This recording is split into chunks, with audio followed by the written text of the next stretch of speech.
एक आदमी को हमने देखा, रिक्शे वाले सुना, रिक्शा सब खड़ा, जी जी साहब रेल स्टेशन जाओगे? हाँ साहब जाएंगे। तो जाओ, फिर क्यों खड़े हो यहां? महाराज 2 आदमी एक साइकिल रिक्शा पे बैठे 1.5 घंटे तक, और उतरे तब उसे अठन्नी दे दी। वो बोला बाबूजी कम है। तो क्या बोले? कम है, हैं? अपना मकान लिख दे, तुम्हारे नाम जमीन लिख दे, कम है। दूसरा क्या कहते? अरे ये छोटे लोग, इनके मुंह मत लगो, चलो। और वो क्या कर, अठन्नी लेना कि नहीं? तुम नहीं, वापस दे दे मुझे। बेचारा चुप होकर रह गया, क्या करे। पर ऐसी परिस्थिति में भगवान राम केवट को आदेश नहीं देते कि नाव लाओ, केवट से नाव मांगते हैं। मानो श्रमिक के श्रम का सही मूल्यांकन भगवान ने किया कि नाव पर तो तुम्हारा अधिकार है, तुम अगर चाहो तो हमें पार उतार सकते हो, हम नाव मांग रहे। केवट ने सुना तो आंखों में आंसू आ गए, हृदय भाव से भर गया, क्योंकि उस बेचारे ने तो जिंदगी भर आदेश का स्वर सुना था, पर कोई नाव पहली बार मांग रहा था, और नाव मांगते देखकर उसके मन में निश्चय हो गया कि ये नर रूप में नारायण है। जो श्रमिक के श्रम का इतना सही मूल्यांकन कर सके, वे तो भगवान ही हो सकते हैं। कहा ही तुम्हारा मरम मैं जान गया।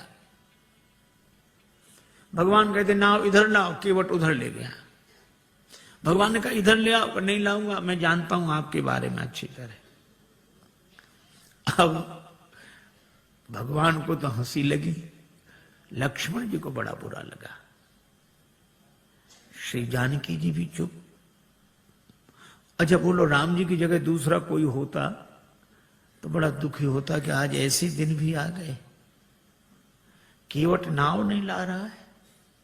दूसरा कोई होता तो ये सोचता कोई बात नहीं, दिन खराब है, समय की बात है, अच्छे दिन आने दो, सबसे पहले तुम्ही को देखेंगे।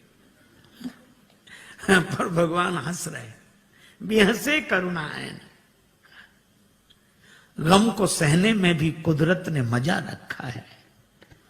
एक कवि ने कहा कि दिल दे तो इस मिजाज का परवरदिगार दे, जो रंज की भी घड़ियां खुशी से गुजार दे। भगवान मुस्कुरा रहे हैं, केवट नाव के लिए मना कर रहा। एक महात्मा से किसी ने कहा कि हम बहुत परेशान रहते हैं और परेशानी से मुक्त होने का उपाय बताओ। महात्मा बोले शान से परे हो जाओ, परेशान रहोगे ही नहीं। ये परेशान तो शान ही किए, हमें मना कर दिया, हमको हमको हमको, और हमारे लिए हम ही परेशान किए हैं।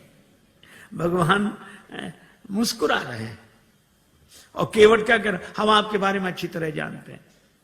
ये जानना तो वैसे हुआ, एक अध्यापक ने अपने विद्यार्थी से कहा कि तुम्हारे पिताजी 5,000 रुपए हमसे उधार लें 3 रुपए प्रति सैकड़ा ब्याज की दर से, तो 6 महीने बाद कितना लौटाएंगे, हिसाब लगाकर बताओ। सो विद्यार्थी बोला सर 1 नया पैसा नहीं। तो अध्यापक ने कान पकड़ के तमाचा लगाया, बोले क्यों रे, तू हिसाब नहीं जानता, गणित नहीं जानता? विद्यार्थी बोला सर मैं तो हिसाब गणित जानता हूं, पर आप मेरे बाप को नहीं जानते, उसने जिसका लिया है दिया है आज तक, जो आपका ही देगा। अब कोई ऐसे कहे कि हम आपके बारे में अच्छी तरह जानते हैं, तो यही लगे कि ऐसा क्या हुआ जो ये जानता है। पर राम जी मुस्कुरा रहे हैं बेहसे, और श्री लक्ष्मण जी जानकी जी की ओर देखकर मुस्कुराते कि तुम भी मुस्कुराओ, काहे को ऐसे उदास क्यों हो। भगवान ने लक्ष्मण जी से कहा कि लक्ष्मण, ऐसा विचित्र भक्त देखा जिसे मैं बुलाऊं और ना आवे। लक्ष्मण जी तो मौके की तलाश में थे, खींच रहे थे।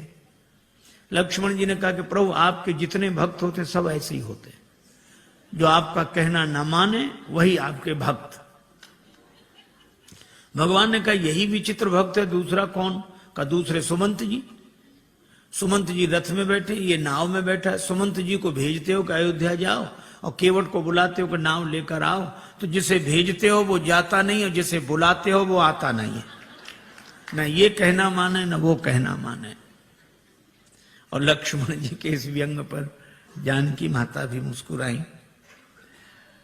राम जी को भी हंसी आई।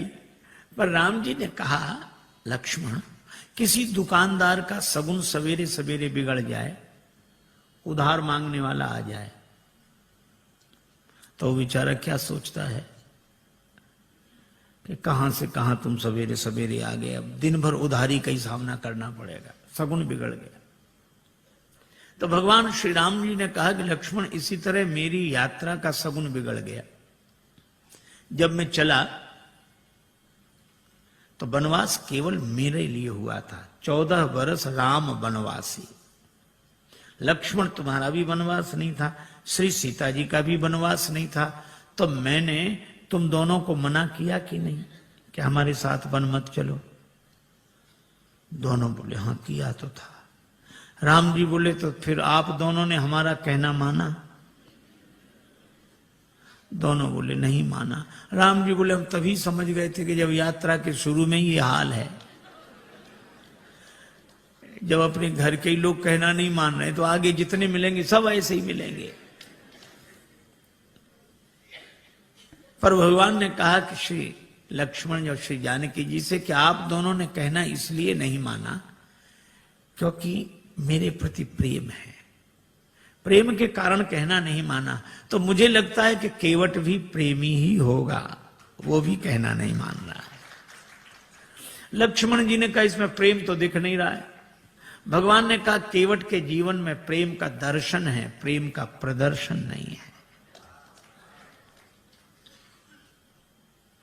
जैसे हम लोगों का होता है, जो मिले उसी से, अरे आप तो हमें प्राणों से अधिक प्रिय हो। सच कह रहे हैं, प्राणों से अधिक प्रिय। और एक से ही नहीं कहेंगे, दूसरे से कहेंगे थोड़ी देर बाद फिर, अरे भैया प्राणों से ज्यादा प्रिय हो। दिन में 10-20 से कह देते प्राणों से अधिक प्रिय हो। ये तो भगवान की बड़ी कृपा है कि प्राण ये सुनकर नाराज नहीं होते। नहीं कहीं प्राण नाराज हो जाए कि हमसे ज्यादा प्रिय है तो इन्हीं को रखो, अब हम जा रहे हैं, कोई नहीं कहेगा।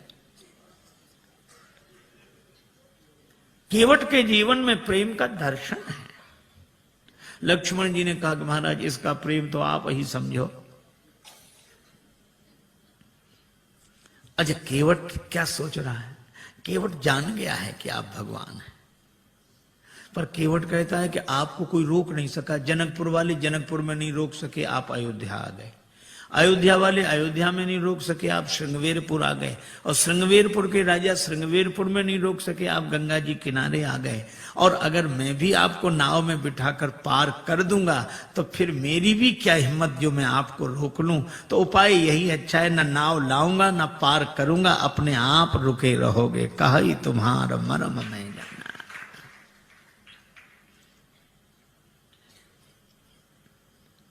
भगवान से कहता है कि प्रभु महाराज आपके चरण कमलों की रज में ऐसा जादू है, मनुष्य बना देने की शक्ति है।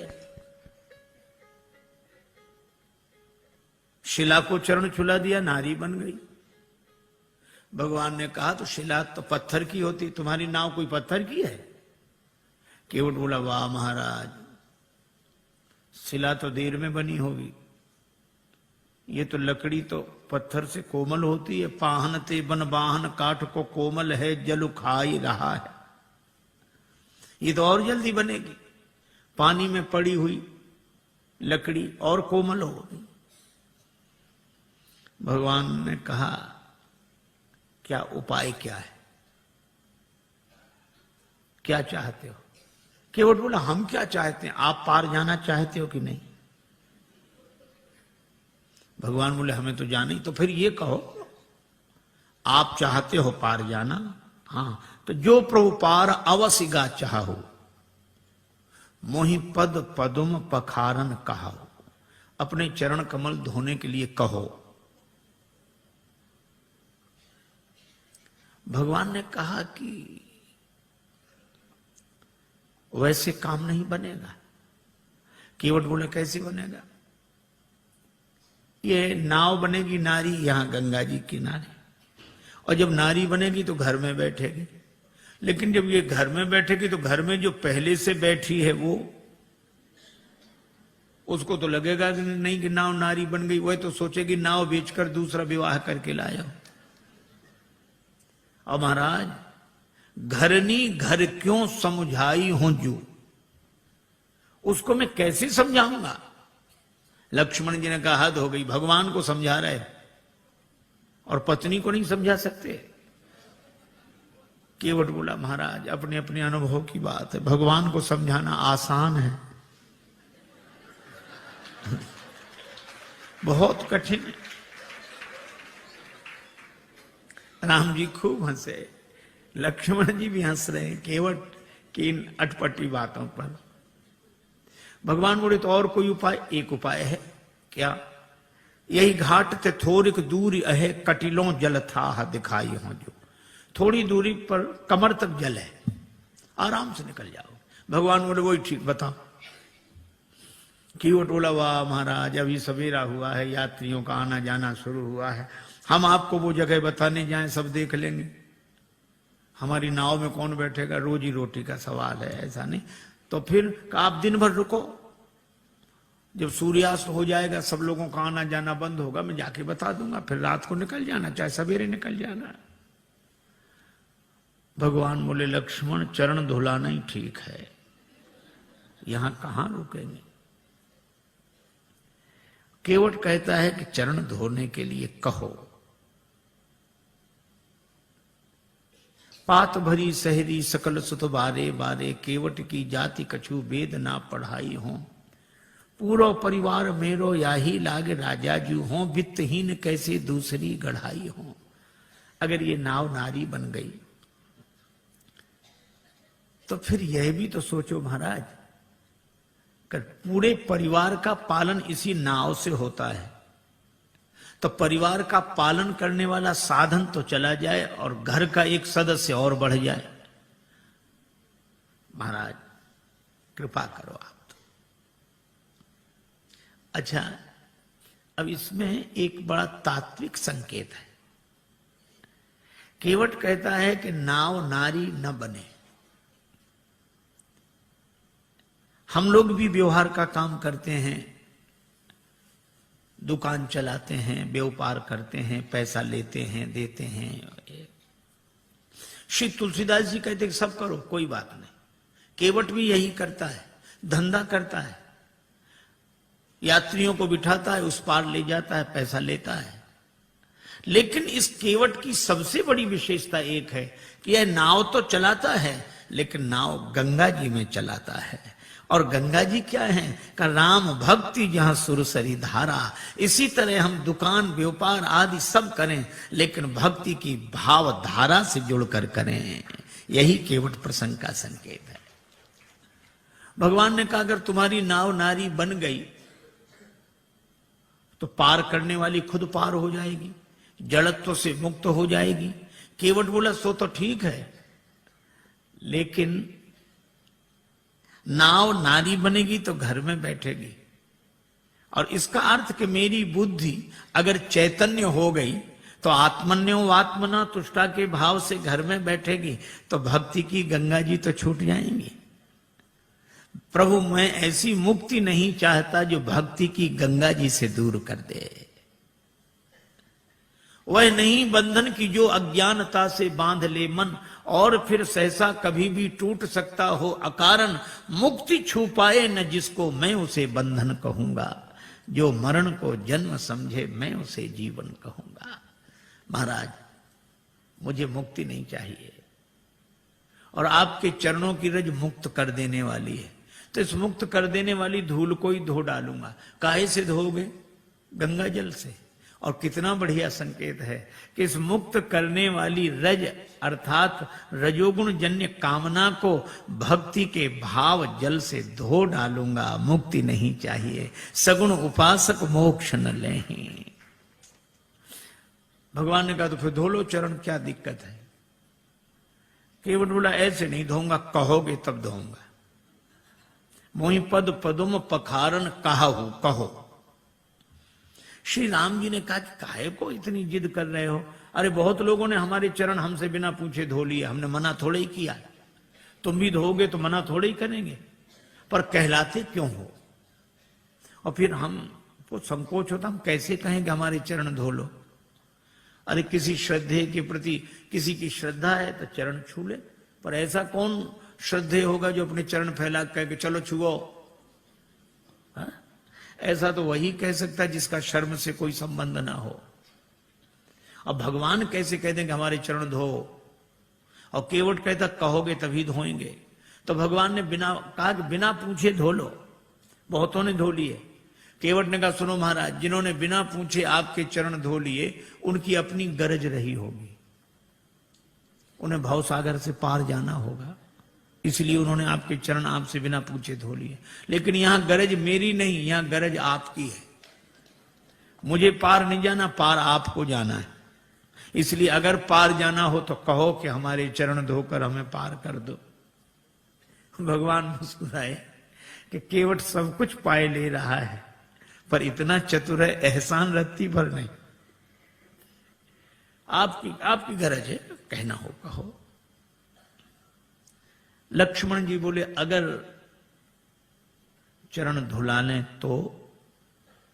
लक्ष्मण जी बोले सुन, पहली बात सुन, भगवान से भी बहस कर रहा है, कहीं भगवान नाराज हो गए तो वापिस चले जाएंगे।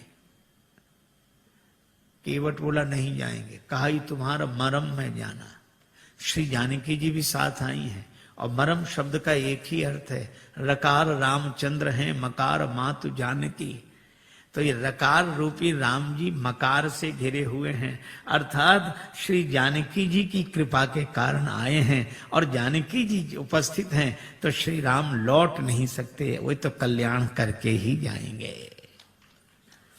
अच्छा सो तो ठीक है। भगवान बोले अगर चरण धुला लें तो? केवट बोला चरण धुला लो तो कोई हम पर एहसान करोगे? औरों से उतराई लेता हूं, आपसे नहीं लूंगा। नहीं लोगे ना? पद कमल धोए चढ़ाई नाव, ननाथ उतराई चहो।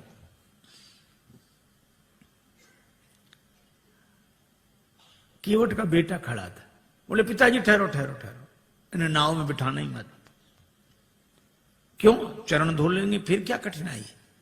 चरण छुलाने से तो शिला नारी बनी थी। केवट का बेटा बोला इनके हाथों से भी खतरा है। चरण इन्होंने शिला को छुलाए थे, हाथ इन्होंने धनुष को छुलाए थे। छुअत ही टूट पिनाक पुराना। अगर चरण छुलाने से नाव के नारी बनने का डर है तो हाथ छुलाने से नाव धनुष की तरह टूट जाएगी। इनको किसी भी दशा में बिठा लो ही मत ना। लक्ष्मण जी ने सुना कि केवट है सो है, बेटा और गजब। पर केवट बोला नहीं नहीं, चरण धुला लेंगे बस। भगवान से केवट कहता है उतराई नहीं लूंगा। भगवान ने कहा उतराई क्यों नहीं लोगे? केवट बोला आपके पास देने को होगा क्या? बनवासी बने घूम रहे हो। तो जो बात आप बाद में कहोगे तो हम पहले ही कहे दे रहे हैं कि उतराई नहीं लेंगे। अच्छा नहीं लोगे उतराई, इसका प्रमाण क्या है? सबूत क्या है? केवट बोला मोहे राम रावरियान दशरथ शपथ सब सांची कहूं। राम जी आपकी सौगंध, महाराज दशरथ की सौगंध, सही सही कह रहा हूं। श्री लक्ष्मण जी को लगा कि भगवान ने शीलवश जितनी ढील इसे दे दी है। अब ये कोई बोलने का ढंग है कि हमारी बात बिल्कुल सही है, आपकी कसम, आपके बाप की कसम। बोलने में तो ऐसे ही लग रहा है, पर केवट ऐसे बोल नहीं रहा था। बोल नहीं रहा था, बोल नहीं पा रहा था। वो कह रहा था मैं आपकी सौगंध ऐसे कर रहा हूं जैसे दशरथ शपथ, भीष्म प्रतिज्ञा, बलिदान, इसी तरह ये शब्द है दशरथ शपथ। दशरथ शपथ की तरह मैं आपकी सौगंध कर रहा हूं। लेकिन बेचारा बोल नहीं पाया। लक्ष्मण जी को लगा कि अच्छा, धनुष पर बाण चढ़ाया, तैयार हो जा मरने के लिए। पर केवट उसी तरह बोला, बाण को देख, हाँ चलाओ चलाओ बाण, मार दो मार दो, मेरा परम सौभाग्य है, मारो तो बाण। लक्ष्मण जी को लगा ये मौत से भी नहीं डरता, तो इसको डराने का उपाय क्या है? तेरा परम सौभाग्य कैसे? केवट बोला, अभी थोड़ा ही पता लगेगा, मर जाऊंगा फिर जांच होगी, उस जांच में मैं बड़ा सौभाग्यशाली माना जाऊंगा। क्यों? मरूंगा हाथ से किसके, जो श्री रघुवीर का प्यारा है, राम जी के भक्त के हाथों मरूं। और मरूंगा किस जगह? जहां निर्मल गंगा की धारा है, जहां गंगा जी बह रही हो।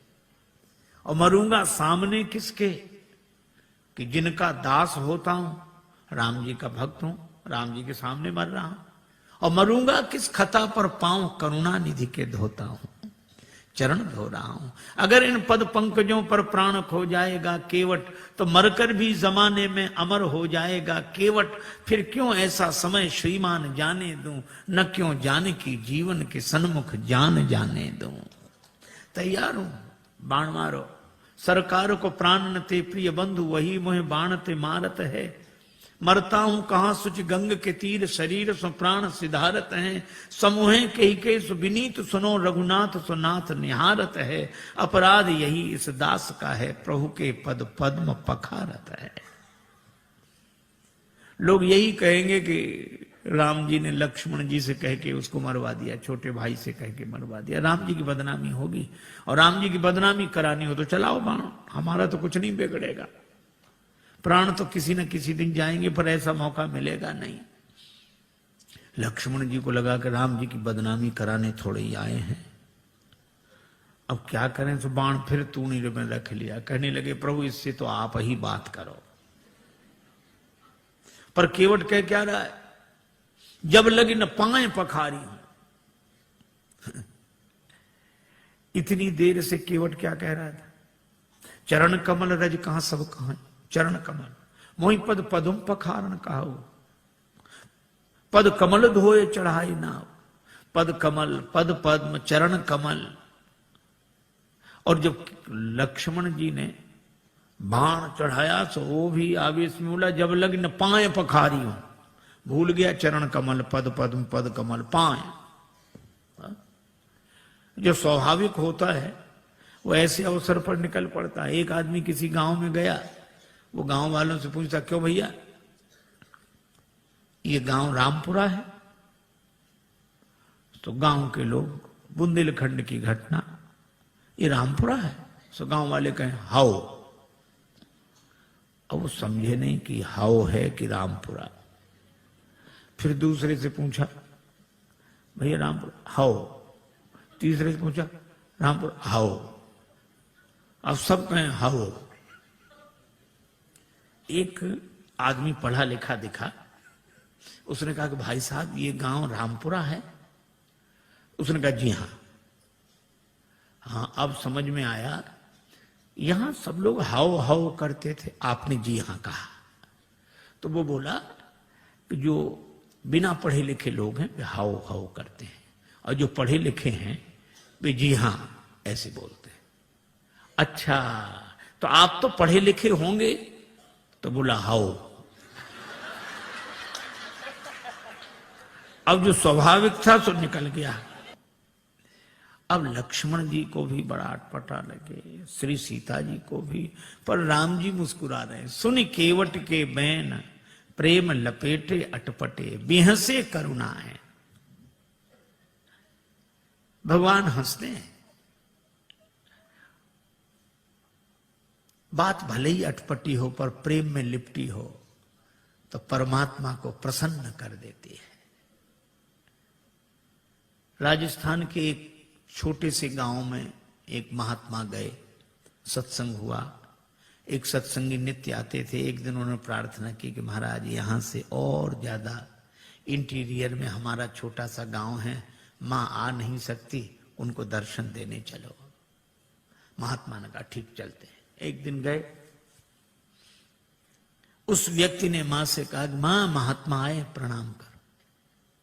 तो बुढ़िया श्रद्धालु तो थी, लेकिन अपने टूटी फूटी मारवाड़ी बोली में बोली, गुरुजी थारे खुर छू। अब एक तो गुरुजी को गोरू जी कह रही थी और चरणों को खुर। महात्मा को बड़ा अटपटा लगा। अभी तो रोज चरण कमल सुनते थे, अब चरण भी कहती तो ठीक, पांव भी कहती तो ठीक, खुर। खुर तो पशुओं के होते हैं। तो महात्मा उसे प्रेम से समझाने लगे, माता जी ऐसे बोलती हो महात्माओं से, नरक जाओगी नरक। बुढ़िया इतनी सरल थी, वो ये भी नहीं जानती थी कि नरक क्या होता। उसको लगा कि महात्मा आशीर्वाद दे रहे। सो हाथ जोड़ के कहने लगी, महाराज हमारा कहां भाग्य जो नरक जाए, नरक तो आप जैसे महापुरुषों को मिले हैं प्रभु। महात्मा खिलखिला के हंसने लगे। अरे ऐसी सरलता पर महात्मा क्या परमात्मा प्रसन्न हो जाते हैं। और भगवान दोनों की ओर देखकर मुस्कुरा रहे हैं। श्री राम जी का विवाह नहीं हुआ था, श्री लक्ष्मण जी युगल चरण धोकर चरणामृत लेते। विवाह हुआ तो बायां चरण श्री किशोरी जी, दायां चरण लक्ष्मण जी धोकर चरणामृत लेते थे। पर आज केवट न दायां की बात करा न बाएं की, मोहि पद पदुम पखारन कहो। तो भगवान मुस्कुरा कर देखते हैं कि तुम दोनों का अधिकार जा रहा है। बेहसे करुणायन। और केवट की मांग की चौपाई एक ही, बहाने से भी बात नहीं बनी। एक के घर मेहमान आया, जाने का नाम ना ले। दोपहर का तो भोजन करा दिया, वो इतना कृपण कि शाम का भोजन न कराए। लेकिन मना कैसे करे। बेटे से बोला, हम मेहमान के पास जब बैठे हो तब आकर पूछना शाम के भोजन के लिए। बेटे ने कहा, पिताजी शाम को भोजन क्या बने। तो पिता मेहमान के बगल में बैठा था। पिता कहने लगे, शाम को फिर भोजन, अभी मेहमान के साथ तो हमने भोजन किया ही था, अब शाम को फिर भोजन करें, हम कोई राक्षस हैं। मेहमान से पूछ लो, मतलब मेहमान भोजन करे तो राक्षस।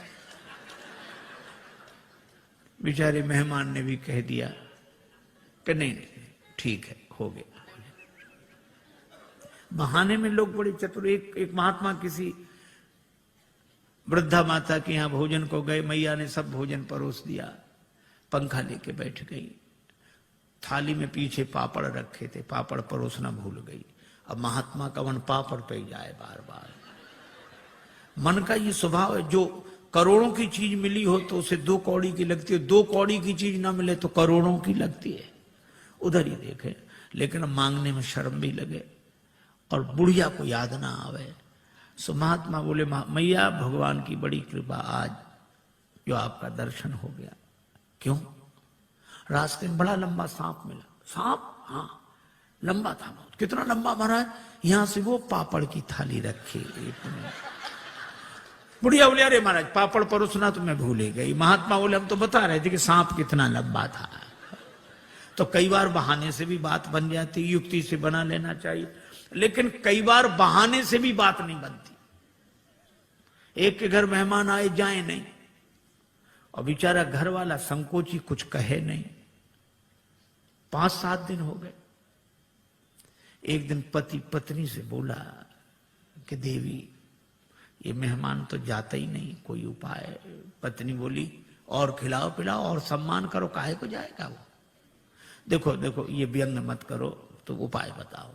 पत्नी बोली, उपाय तो है 3 मर्ज, उपाय 1। बुखार हो, जुखाम हो, मेहमान हो। ज्वर जुखाम और पाहुना, ज्वर जुखाम और पाहुना, इनका एक उपाय, लंघन दे दो तान के फिर न वापस आए। लंघन दे दो बुखार नहीं आएगा, लंघन दे दो जुकाम नहीं आएगा, लंघन दे दो मेहमान नहीं आएगा। हाँ ये बात तो ठीक है, लेकिन अब हम लोग भोजन बनाए उसे ना दें तो एक दिन ना बनाओ। तो नहीं बनाने का तो कोई कारण होगा। झगड़ा, हम लोगों में झगड़ा होते नहीं, झूठा ही झगड़ा कर लो। अब बाहर वाले कमरे में मेहमान बैठा, अब भीतर जोर जोर से इन्होंने झगड़ा करना शुरू किया। पति ने डांटना शुरू किया, और पत्नी ने, वो जब देखो तो मुझे डांटते रहते, और आज और ये, आज भोजन ही नहीं बनाऊंगी मैं। पति बोला, बनाना ही मत।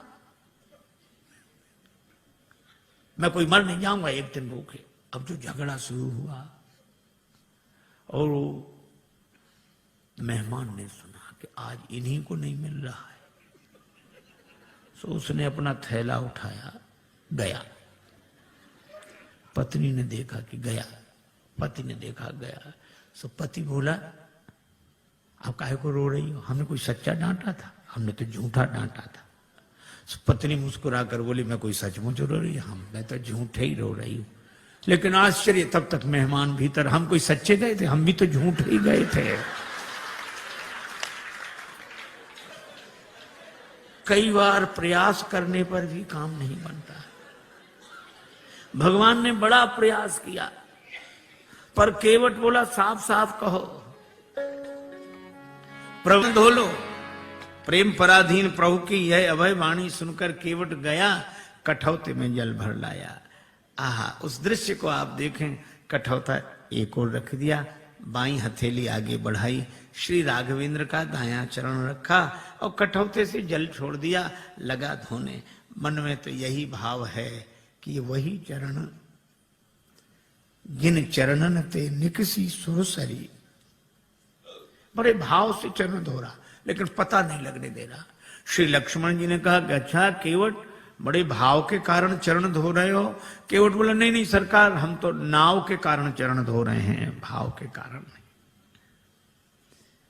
भगवान एक पांव से खड़े हैं, केवट बैठा, देवता भी आश्चर्य कर रहे हैं कि ऐसे भक्त तो देखे जो भगवान के सामने एक पांव से खड़े रहे, पर ऐसा भक्त नहीं देखा जिसके सामने भगवान ही एक पांव से खड़े रहे। बड़ी देर हो गई, भगवान ने कहा केवट चरण धुल गए? केवट बोला हाँ महाराज धुला तो, लेकिन तब तक भगवान ने चरण नीचे रख दिया। केवट बोला गड़बड़ी कर दी, चरण गीला था, पहुंच तो लेने देते मेरी इस फटी दुपटी से, आपने पहुंचने नहीं दिया, गीला चरण धरती में रखा, धूल लग गई, दोबारा धोना पड़ेगा। लक्ष्मण जी बोले हो चुके पार, चरण तो गीला रहेगा ही, इसमें धूल लगे इसे धुला, उसमें लगे तो उसे धुला, बस चरण ही धुलाते रहो, कभी दायां कभी बायां कभी। भगवान ने कहा रुको रुको, केवट से पूछने दो। केवट हम कब तक ऐसे ही खड़े रहे? केवट बोला सुनो सरकार, गौतम तीय तारण अधम उदाहरण है, प्रेम से पगों को पखारन मोह दीजिए, और धोए चरण को बिनु पहुंचे धरनी में धरो, लागी रज फेर भ्रम दुगुन ना कीजिए। दोबारा मेरे भ्रम को उत्पन्न न करें। और रेखन में जड़े कण केते देख देख धोऊं। भगवान बोले हम एक पांव से कब तक खड़े रहें? आप एक पगते खड़े याते न खीजिए। जिन विचार जो एक ही पांव होता वे भी तो किसी का सहारा लेकर खड़े रहते हैं, वृक्ष का, डाली का, किसी आदमी का, लाठी का। भगवान बोले यहां कोई सहारा हो तो बताओ। केवट बोला है, चाहो अवलंब तो विनीत जू, विलंब बिनु नाथ मेरे माथ पे सो हाथ धर लीजिए। भगवान कहते हैं कि देखो कैसी चतुराई है। लोग कहते हैं हमें सहारा मिल जाएगा अगर हमारे माथे पे हाथ रख दोगे, पर केवट कहता हमें नहीं, अगर आपको सहारा चाहिए तो हमारे माथे पे हाथ रखो। भगवान ने केवट के माथे पर हाथ रखा तो बरस सुमन सुर सकल सिहाही, यही सम पुण्य पुंज को नहीं। चरण धुले। भगवान ने कहा भैया चरण तो धुल गए, हाँ तो अब पार करो। केवट बोला अभी नहीं, आपके लिए घाट का नियम थोड़ा ही तोड़ दूंगा। नियम क्या है? जो पहले आते हैं उन्हें पहले पार करता हूं, बाद वालों को बाद में। भगवान ने कहा तो हम ही तो आए यहां पहले, और पहले से कौन है जो पार ना हुआ हो? हमें तो नहीं दिखाई दे रहा। केवट बोला अगर आपको दिखाई पड़ ही गए होते तो पार ही ना हो गए होते। कौन है? हमारे पूर्वज। तो तुम्हारे पूर्वजों का उद्धार कैसे होगा? केवट हाथ जोड़कर बोला जैसे महाराज भागीरथ के पूर्वजों का उद्धार हुआ। महाराज भागीरथ के पूर्वजों के उद्धार के लिए गंगा जी का जन्म ब्रह्मा जी के कमंडल में हुआ, और आज मेरे पूर्वजों के उद्धार के लिए गंगा जी का जन्म मेरे कठौते में हुआ है। पद पखारी जलपान करी, आप सहित परिवार पितर पार करी, प्रभु पुण्य मुदित गए उलई पार। पितरों को पहले पार किया। ये देखो प्रसंग कितना सुंदर संकेत करता है। श्रद्धा से एक शब्द बना है श्राद्ध। हम लोग उनका भी श्राद्ध करते हैं जो हमारे पूर्वज अब शरीर में नहीं है, पर एक व्यक्ति मरा, उसके 2 बेटे, मां बहुत कहेगा कुछ करो, बेटे कहते हम इस सब में विश्वास नहीं रखते, क्या फायदा, इससे क्या फायदा। मां ने एक दिन कहा कि पिता की अस्थियां गंगा जी में ही छोड़ आओ, 16 किलोमीटर दूर है, इससे क्या फायदा। मां बोली कि तुम विश्वास नहीं करते, पर जिनकी अस्थियां हैं वे विश्वास करते थे। छोटा बेटा बोला ठीक है हम चले जाएंगे। साइकिल से गया, थैले में पिता की अस्थियां लेकर 12 किलोमीटर दूर गया। एक नाला बह रहा था, कहां जा रहा, 4 किलोमीटर बाद गंगा जी मिल जाता है। बेटे ने सोचा नाला जा ही रहा, हमारे जाने की क्या जरूरत, वहीं छोड़ दी पिता की अस्थियां, लौट आया। मां ने कहा क्यों, पहुंच गई होंगी। रात्रि को उस व्यक्ति ने स्वप्न दिया कि ऐसे मूर्ख बेटे को भेजा, हमारी अस्थियां नाले में डालकर आ गया। मां ने बेटे को बुलाकर डांटा, क्यों रे पिता की अस्थियां नाले में डाल आया। बेटा बोला तुमसे किसने कहा, तुम्हारे पिताजी आए थे रात को सपना देने। तो भी उसने अपनी गलती स्वीकार नहीं की। बोला पिताजी का तो जिंदगी भर दिमाग खराब रहा, मरने के बाद भी पागलपन गया नहीं है। मां ने डांट कर कहा क्या पागलपन है। बेटा बोला 12 किलोमीटर इधर लौटकर सपना देने तो आ सकते थे, 4 किलोमीटर उधर नहीं जा सकते थे। यह हाल है। आज रक्त के संबंधों का पहले जैसा अर्थ नहीं है। आज रक्त के संबंधों का पहले जैसा अर्थ नहीं है। तर्पण भी मिल ही जाएगा, ऐसी भी कोई शर्त नहीं है। लेकिन केवट का प्रसंग हमें सिखाता है, पितर पार करी प्रभु पुण्य मुदित गए लई पार। और भगवान के चरण कमलों को देखकर गंगा जी भी हर्षित हैं।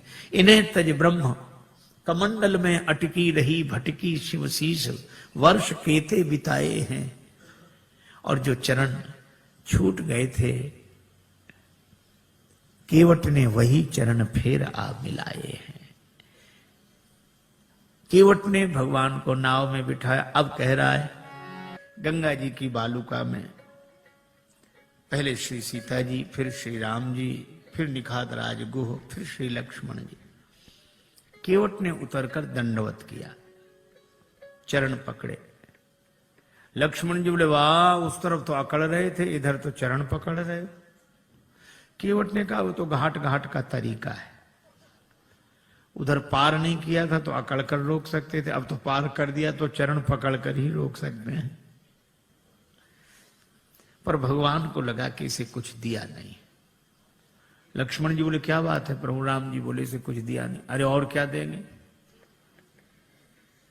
कठिनता से चरण धोकर मिले कुछ बिंदु विधि हर को, वो चरणामृत स्वयं केवट के घर जाकर लुटाते हैं। ब्रह्मा जी को जो अवसर मिला, शंकर जी को और जनक जी ने जो अवसर पाया, ये केवट को भी वही मौका मिला। और क्या दोगे। भगवान बोले धीरे बोलो लक्ष्मण ने, उतराई की कौन कहे, चरण धुलाई भी देनी पड़ेगी। चरण भी तो हमने अपने मतलब से ही धुलाए थे। लेकिन दें क्या, कुछ है नहीं। कितना अद्भुत है यह प्रसंग। श्री जानकी जी पिय ही की सी जान निहारी, मणि मुंदरी मन मुदित उतारी। मणि मुद्रिका उतार कर प्रभु को दी, आप दे दो उतराई। राम जी सोच रहे हैं कि हमारे हाथ में कुछ है नहीं, केवट को दें क्या। पर श्री जानकी जी ने मन में सोचा और कहा कि प्रभु, मन ही मन कहा कि प्रभु आपके उस हाथ में नहीं, इस हाथ में तो है। श्री राम जी ने कहा कि तुम्हारा हाथ मेरा हाथ कब से हो गया। श्री जानकी जी ने कहा कि प्रभु जब से मेरे पिता ने मेरा हाथ आपके हाथ में दे दिया, उस दिन से मेरा हाथ आपका हाथ हो गया। उतार कर अंगूठी दी। यह आदर्श दाम्पत्य प्रेम का अनुपम उदाहरण। आप कल्पना करो, आज की परिस्थिति में अगर ऐसा होता, कोई घर छोड़कर वन में होता और साथ में पत्नी होती और उसे कुछ देना होता, बेचारे पति को ही कहना पड़ता कि वो ऐसा है, वो पत्नी के हाँ बोलो, क्या बात, बोलो बोलो, क्या ये अंगूठी। पत्नी क्या कहती, अपना तो सब बर्बाद कर ही बैठे, ऐसा स्वभाव। अब यही और बच्चे तो ले आग लगा दो, चाहे जो कुछ करो, ले यही होता। पर श्री जानकी जी कहती हैं नहीं। या कोई दूसरी भावना वाली देवी होती तो वो कहती अरे ये क्या देंगे, लो हम देंगे, केवट ले। पर श्री जानकी जी यह नहीं करती, राम जी को देती, प्रभु आप देता। भगवान ने कहा केवट उतराई ले लो, कहे कृपालु ले हो उतराई, केवट चरण गहे अकुलाई। महाराज नहीं चाहिए। भगवान ने कहा क्यों नहीं चाहिए? क्या तुम्हारे मन में इच्छा नहीं थी? इच्छा थी तब मिल नहीं रहा था, और अब मिल रहा है तो इच्छा नहीं।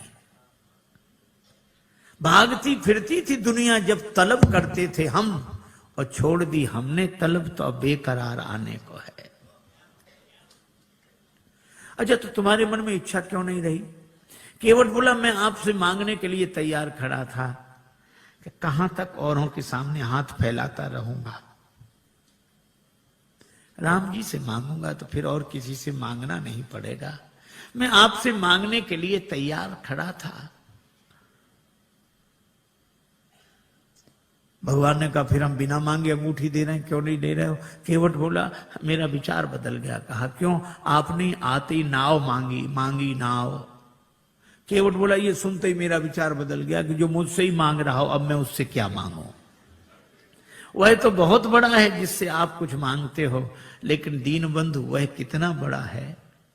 वह तो बहुत बड़ा है जिससे आप कुछ देते हो, पर वो कितना बड़ा जिससे आप भी कुछ मांगते हो। मांग कर बड़ा बना दिया है, दे दोगे तो छोटा बन जाऊंगा, बड़ा ही रहने दो। नहीं, भगवान ने कहा ये देने लेने की बात क्या, मजदूरी दे रहे हैं हम तो। केवट ने कहा मजदूरी हम उनसे लेते हैं जिन्हें हम पार करते हैं, जिन्हें हम पार करते हैं उनसे मजदूरी लेते हैं।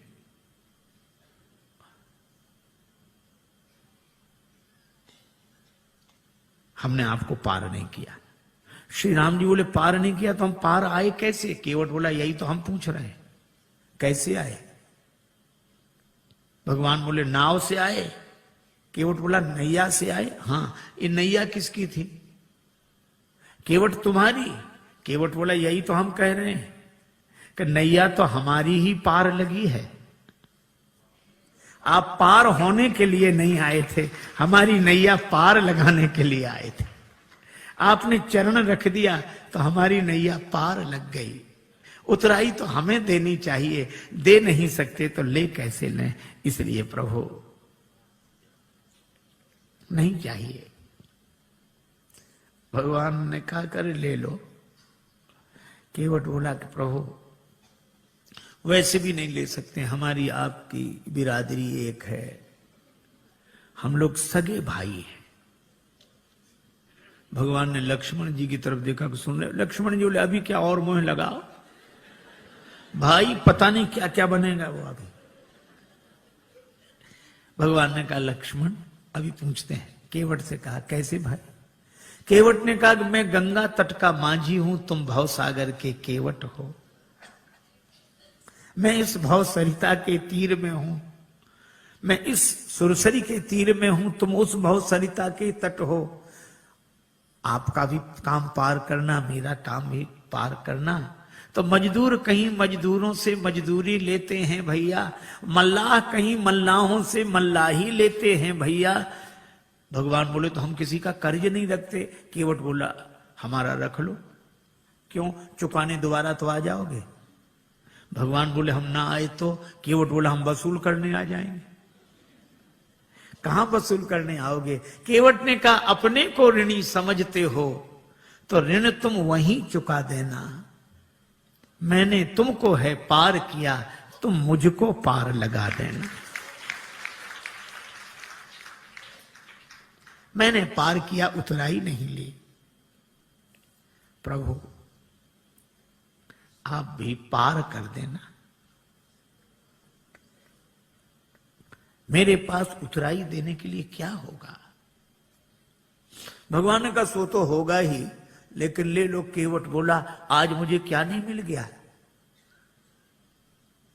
नाथ आज मैं कहा न पावा, मिटे दोष दुख दारिद्र दावा। दोष मिट गया, मेरे पितरों का उद्धार हो गया तो पितृ दोष मिट गया। आप मेरी अटपटी बात सुनकर मुस्कुराने लगे तो मेरा दुख मिट गया, और आपने मुझसे नाव मांगी तो मेरी दरिद्रता मिट गई। सचमुच ये निराले भक्त होते हैं जो कुछ नहीं मानते। श्री बिंदु जी महाराज ने लिखा है, इश्क एक तरफा में यूं मशरूर हो जाऊंगा मैं, श्याम तुम होगे क्षमा काफूर हो जाऊंगा मैं। और मैं अगर मांगू जो तुमसे मुझको तुम देना न कुछ, वरना फिर प्रेमी नहीं मजदूर हो जाऊंगा मैं अगर देखूं तो देखूं, मैं अगर चाहूं तो चाहूं, तुम ना मुझको चाहना। तुमने अगर चाहा तो फिर मगरूर हो जाऊंगा मैं अगर देखूं तो देखूं, तुम ना मुझको देखना। तुमने अगर देखा तो फिर मशहूर हो जाऊंगा मैं। और मैं अगर तड़पूं तो दृग से बिंदु टपकाना ना तुम, वरना आंखों से तुम्हारे दूर हो जाऊंगा मैं। कुछ नहीं चाहिए, कुछ नहीं चाहिए। लक्ष्मण जी ने कहा कि मैं कहता हूं। लक्ष्मण जी बोले केवट ले ले ले ले उतराई। केवट बोला सरकार में वचन दे चुका था, ना नाथ उतराई चाहो। लक्ष्मण जी बोले भगवान को भी वचन का प्रवचन दिए जा रहा है, ले ले उतराई ले ले ले ले। केवट ने हाथ जोड़कर कहा छोटे सरकार, हमारा वचन आपके बाण की तरह नहीं है जो धनुष पर चढ़ तो जाता है और फिर उतर जाता है। लक्ष्मण जी बोले ये वचन कौन सा बाण से कम है? प्रभु आप ही बात करो इससे।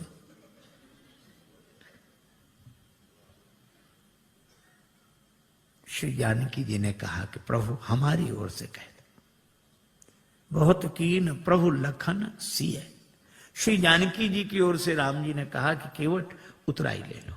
श्री किशोरी जी की अंगूठी है उनकी ओर से। अब तो हंसते रहने वाला, हंसाते रहने वाला केवट भावुक हो गया, नेत्र भर आए, हाथ जोड़कर बोला प्रभु मैंने आपको पार बाद में किया है, पहले आपके चरण धोए, और मुझसे पहले भी आपके चरण किसी ने धोए थे, महाराज जनक ने। और महाराज जनक ने आपके चरण धोकर अपनी बेटी जानकी आपको अर्पित कर दी। मैं कैसा चरण धोने वाला जो उसी बेटी की अंगूठी उतराई में ले लूं? मैं दे नहीं सकता तो ले कैसे लूं? केवट के आंसू भर आए और श्री जानकी जी को गंगा जी किनारे भी अपनी मिथिला याद आ गई। भगवान ने कहा केवट तुम कुछ नहीं लेते तो मुझे दे दो। प्रभु आपको क्या दूं? मुझे आज्ञा दो तो मैं जाऊं आगे। केवट ने कहा कि प्रभु इतने काम सब अटपटे उल्टे होते रहे, तो एक काम और, क्या आप ही मुझे भेज दो। क्यों? ताकि मुझे ये लगे कि भगवान मेरे घाट पर है, कहीं नहीं गए हैं, मैं इसी भाव में डूबा रहूं। और फिरती बारनाथ जो देवा सो